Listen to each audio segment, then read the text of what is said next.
The day Africa stood alone. Most of Africa was colonized. Most of Africa was conquered. Most of Africa was forced to bow. But one nation stood alone and refused to fall. This is the story of Ethiopia, the African country that defeated a European empire and kept its freedom when almost everyone else lost theirs.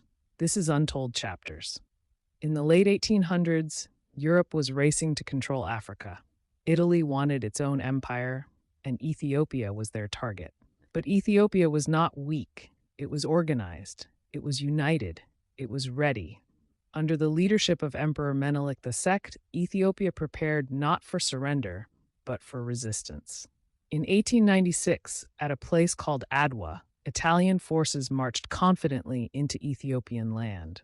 They believed victory was certain. They were wrong. Tens of thousands of Ethiopians, men and women, stood together to defend their country. Against modern European weapons, they fought with courage, strategy, and unity. And against all odds, they won. It was one of the greatest military victories by an African nation against a European power. Ethiopia's victory sent shockwaves across the globe. For Africans, it meant hope. For the oppressed, it meant possibility. For colonizers, it meant shock.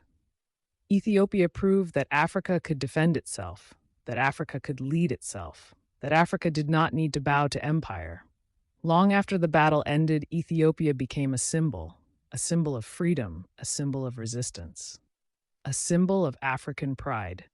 From the Caribbean to the United States, from Africa to the diaspora, Ethiopia's victory inspired movements for independence. It was not just a battle, it was a message to the world. Every era has a story. Every story has a chapter they never told you. This is Untold Chapters, where forgotten victories are remembered again.